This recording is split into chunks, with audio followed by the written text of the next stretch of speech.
অন্য একটা লোককে একলব্যের মতো প্লাস্টিক সার্জারি করে সাজাতে গিয়ে এবার রাঙার হাতে ধরা পড়ে গেল বৃন্দা। হ্যাঁ বন্ধুরা, এমনটা হতে চলেছে আজকের পর্বে। বিস্তারিত জানতে ভিডিওটিতে লাইক দিয়ে চ্যানেলটিকে সাবস্ক্রাইব করে পুরো ভিডিওটি তোমরা দেখতে থাকো। গল্পের শুরুতে আমরা দেখতে পারবো রাঙা আর একলব্য যখন কথা বলতে থাকে, তখন রাঙা বলতে লাগলো, আমরা না আর ২ টো দিন এখানে থাকবো। এখানে থেকে এখানে সবকিছু ঘুরে ফিরে দেখাবো। আর সমস্ত ব্যবস্থাটা করেছে কে জানিস? সংগ্রাম স্যার। যা শুনে একলব্য অবাক হয়ে যায়। সংগ্রাম স্যারকে নিয়ে রাঙা আরো বলতে লাগলো, জানিস ও আমার স্যার না, শুধু ও আমার ভগবান। ওকে আমি গুরুদেব বলে মানি। ও না শুধু দেখতে চায় আমি যেন সমস্ত কিছুতে চ্যাম্পিয়ন হতে পারি, ওইটুকু।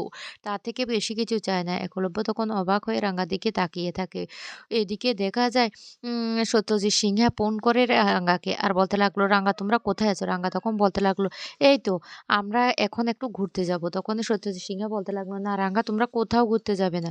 কোথাও তোমরা যাবে না। এইমাত্র আমার কাছে খবর এসেছে বড় বৌদিকে নাকি সেই মালয়েশিয়ার পুলিশ ইন্টারোগেশন করেছে। তার থেকে জানা গিয়েছে বড় বৌদি মালয়েশিয়ায় প্লাস্টিক সার্জারি করার জন্য গিয়েছে। ওর নাকি হাতের মধ্যে কোনো একটা প্রবলেম আছে।" যা শুনে তখন রাঙা অবাক হয়ে যায়। তখন বলতে লাগলো, "একলব্য কোথায়? আমি একলব্যর সাথে কিছু কথা বলতে চাই।" একলব্য তখন বলতে লাগলো, "হ্যাঁ, বলুন।" তখনই সত্যজিৎ সিনহা বলতে লাগলো, "আমি বলছি কি তোমরা আর এক মুহূর্ত ওখানে থাকবে না। বড় বৌদি যেহেতু এখনো মালয়েশিয়া আছে, ও নিশ্চয় কোনো না কোনো প্ল্যান করে সেখানে আছে। তাই এই মুহূর্তে যত তাড়াতাড়ি সম্ভব তুমি রাঙাকে নিয়ে বাড়ি ফিরে এসো। আর একদম রাঙার কিন্তু হাতছাড়া করবে না। আমার মনে হচ্ছে বড় বৌদি অনেক বড় একটা সমস্যা সৃষ্টি করার জন্য সেখানে আছে।" এইদিকে এ সে সেই বৃন্দা বলতে লাগলো, "এবার আমাকে তো বের হতে হবে। আর ডাক্তারবাবু আমি আপনাকে একটা কথা বলি, এই মালয়েশিয়ার পুলিশ কিন্তু আমাকে ইন্টারোগেশন করেছে। আমি কিন্তু আপনার কথা বলেছি। আপনাকে যদি ফোন করে তাহলে কিন্তু আপনি কিন্তু যেভাবে ঠিক বলেছি সেভাবে বলবেন। বুঝতে পারছেন?" এরপরে বৃন্দা সেই মালয়েশিয়ার এয়ারপোর্ট থেকে বেরিয়ে যায়। আর তখন সেই মুহূর্তে ডাক্তারকে ফোন করলে ডাক্তার সমস্ত ঘটনাটা বলে যে উনি ট্রিটমেন্টের জন্য এখানে এসেছেন। তখন বৃন্দা হাসতে থাকে আর বলতে লাগলো, "আমি যে তোর জন্য কত বড় শত্রু তৈরি করছি মালয়েশিয়া সেটা না তুই আন্দাজও করতে পারবি না।" এদিকে দেখা যায় বাড়িতে সবাই সেই নিউজটা দেখার পরে আতঙ্কিত হয়ে পড়ে। এ বেরা একলব্যের মা তখন বলতে লাগলো, "ও সত্যজিৎ স্যার কখন আসবে? কখন আসবে রাঙার?" সত্যজিৎ বাবু তখন বলতে লাগলো, "আমি ওদেরকে খবর দিয়ে দিয়েছি। একলব্য বলেছে ওরা বেরিয়ে পড়েছে। ওরা চলে আসবে খুব তাড়াতাড়ি।" অন্যদিকে দেখা যায় রাঙা, সংগ্রাম স্যার এমনকি একলব্য ওরা যখন গাড়ি করে আসছিল তখন হঠাৎ করে একটা মহিলার সাথে গাড়িটা ধাক্কা লাগে। আর ওই মহিলাটার সাথে মাটিতে লুটিয়ে পড়ে। তখনই তারা তাড়াহুড়ো করে গাড়ি থেকে বেরিয়ে আসে। আর এসে বলতে লাগলো, "এভাবে কি রাস্তা দিয়ে কেউ হাঁটে?" তখন ওই মহিলাটার মেয়ে এসে বলতে লাগলো, "আসলে আমার মা না চোখে দেখতে পায় না।" তখনই একলব্য বলতে লাগলো, "যেহেতু উনি চোখে দেখতে পান না তাহলে তো উনাকে সাথে রাখা দরকার ছিল। আপনি উনাকে কেন ছেড়ে দিয়েছেন?" তখন ওই মহিলা কান্না করতে থাকে আর বলতে লাগলো, "আমি ভেবেছি আমার ছেলে এদিক দিয়ে যাচ্ছে। তাই আমি তাড়াহুড়ো করে রাস্তায় চলে এসেছি। আমার মেয়ে না সেটা বুঝতেও পারেনি।" তখন মেয়েটা বলতে লাগলো, "এই দেখুন আমার ভাই না আজকে ৩ দিন পর্যন্ত আমার ভাইয়ের কোনো খোঁজ পাওয়া যাচ্ছে না। আমার ভাই কাজ করতে গিয়েছে। এখন সেখান থেকে আর বাড়ি ফিরে আসেনি। মা সেজন্য খুব কান্নাকাটি করছে।" এই বলে তার ভাইয়ের ছবিটা দেখিয়ে দেয় আর বলতে লাগলো, "একমাত্র ভাই আমাদের সংসারের জন্য অ ও ইনকাম করে। আজকে ৩ দিন ভাইকে খুঁজে পাওয়া যাচ্ছে না। তাই মা কেমন কান্নাকাটি করছে।" তখন রাঙা বলতে লাগলো, "এই তোরা থাকিস কোথায় রে?" তখন বলতে লাগলো, "আমরা ওই তো ওই গলিটার ওখানে থাকি। কিন্তু ওখানেও কতদিন থাকতে পারবো বুঝতে পারছি না। কর্পোরেশনের লোক আসছে। ওরা বলেছে আমাদের বাড়িঘর ভেঙে নাকি আমাদেরকে এখান থেকে তাড়িয়ে দেবে।" রাঙা তখন বলতে লাগলো, "ও তোরাদের কোনো অসুবিধা হলে তোরা না আমাদেরকে ফোন করে জানাবে। আমার নাম্বারটা লিখে রাখ। আর আমার নন্দাই না পুলিশের চাকরি করে। তোর ভাইকে খুঁজে পাওয়ার জন্য না আমি ওকে বলব যদি আমরা পাই তাহলে তোদের সাথে যোগাযোগ করব। তোর ভাইয়ের ছবিটা আমাকে দিয়ে দে।" তখনই ওর বোনটা ছবিটা দিয়ে দেয়। এরপরে রাঙা কিছু টাকা ওদের হাতে দিয়ে বলতে লাগলো, "এগুলো আমার জমানো টাকা। এই টাকাটা দিয়ে না তুই তোর মায়ের জন্য ওষুধ কিনে নিয়ে যাস।" তখন ওরা খুব খুশি হয়ে যায়। আর ওরা সেখান থেকে চলে যায়। অন্যদিকে রাঙা কে নিয়ে একলব্য বাড়ির দরজায় এসে দাঁড়ালে তখন ঝুম দেখিতে পেয়ে বলতে লাগলো, "এই তো কাকাই চলে এসেছে বলে চিৎকার করতে থাকে। তখন সেখানে চলে আসে পাঞ্চারি। পাঞ্চারি এসে বলতে লাগলো, এই ভাই তোরা চলে এসেছিস। মা দেখো কারা এসেছে। তখন একলব্যের মা ছুটে চলে আসে সেখানে। আর আসলে একলব্যের মা তখন বলতে লাগলো, "যা পাঞ্চারি বরণ ডালাটা নিয়ে আয়। ওদেরকে বরণ করে ঘরে তুলবো।" তখন পাঞ্চারি বলতে লাগলো, "তা তো তুলবে মা।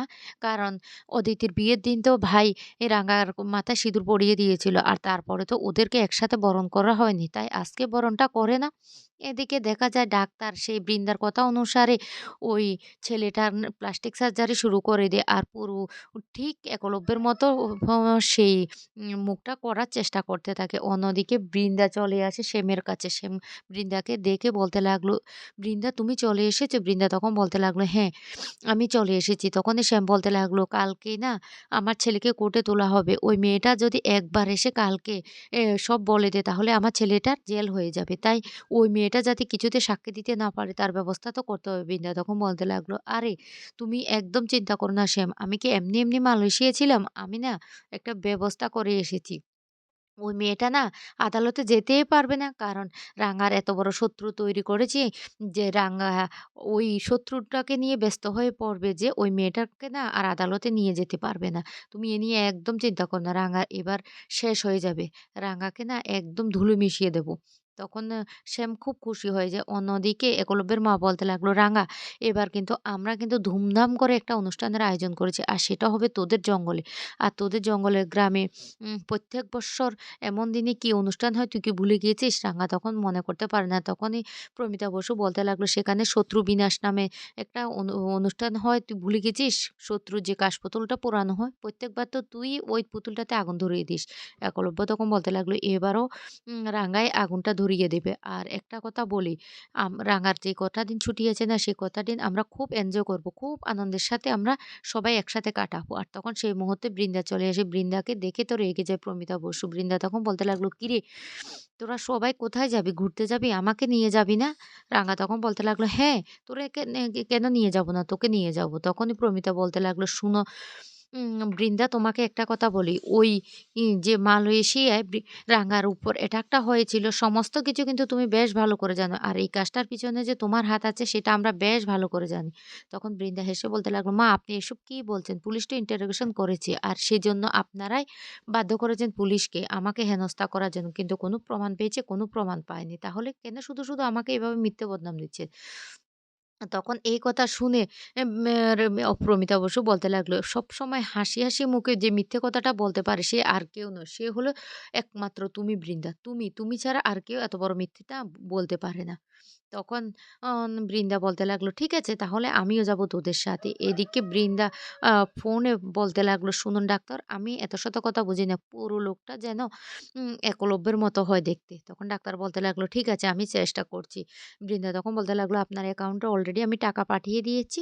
আর আপনাকে যেভাবে বলেছি সেভাবে এই রাঙ্গাকে শেষ করবে একলব্য। আর এই একলব্যটা যে কে সেটা না সে আন্দাজও করতে পারবে না।" এদিকে বাইরে থেকে দাঁড়িয়ে সব্য সবটা শুনে পেলে আর বলতে লাগলো, "খবরদার!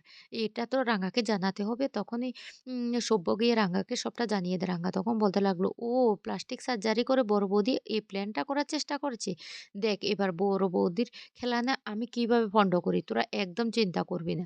ওই জঙ্গলটাতে গিয়ে তারপর বড় বৌদির খেলাটা আমি শেষ করব। এখন কাউকে কিছু বলবি না যে আমরা পুরোটা বুঝতে পেরে গেছি।" তখন সব্য বলতে লাগলো, "ঠিক আছে রাঙা, তাহলে আমি এখন যাচ্ছি।" অন্যদিকে দেখা যায় বৃন্দা প্ল্যান করে ওই ছেলেটাকে নিয়ে যায় জঙ্গলে তাদের গ্রামের বাড়িতে। এদিকে রাঙারাও সবাই সেখানে চলে যায়। তো বন্ধুরা কেমন হবে সেটা দেখতে হলে